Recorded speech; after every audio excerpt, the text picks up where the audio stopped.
नाजरीन नवाज साहब खबर शेयर कंदासीं। दादूमा रादो न्यूज़ जे नुमाइंदे सखी सरदार चारण जी ईरानी तेल सां भरियल ट्रॉलर जो ड्रॉप सीन।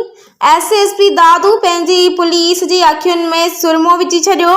ईरानी तेल सां भरियल ट्रॉलर क्रॉस कराइण जी ॾेती रेती सां सीआई इंचार्ज करम उमराणी, सीआईए वॾो मुंशी शाहजहान चन्ना, डिसमिस एहलकार मुख्तियार गोपांग, 15 मददगार इंचार्ज अब्दुल्ला जोयो, 15 मददगार वॾो मुंशी मंसूर लुंड ऐं एहलकार शफ़ीक लुंड अटकिजी पिया।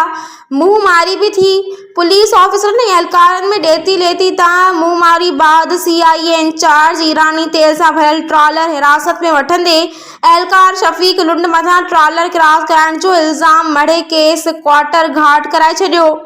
ज़रियनि मूजिब सीआईए इंचार्ज ट्रॉलर के 5 मोड़ 14 शहीदनि वारे इलाइक़े में 4 कलाकनि ताईं लिकाईंदा रहिया, जंहिं बाद कार्रवाई ॾेखारी वई आहे।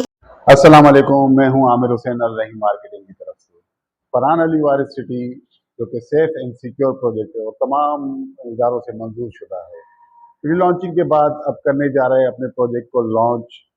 प्री लॉन्चिंग रेट्स जो कि 180 गज का प्लॉट 3,36,000 का था और उसकी इंस्टॉलमेंट थी 5,600 और अब करने जा रहा है इसको 5 लाख पे। और इसी तरीके से 120 गज का प्लॉट जो था वो 5 लाख का था, जो कि अब होने जा रहा है 8 लाख का और उसकी इंस्टॉलमेंट रेट थे 8,500। प्रोजेक्ट पर डेवलपमेंट का काम बहुत तेज़ी से जारी है, तो आज ही अपना प्लॉट जल्द अज जल्द बुक करवाएं 1 जून से पहले पहले और अपना फ्यूचर सेव करें, अपने बच्चों का फ्यूचर सेव करें। बहुत शुक्रिया। अल्लाह हाफिज़।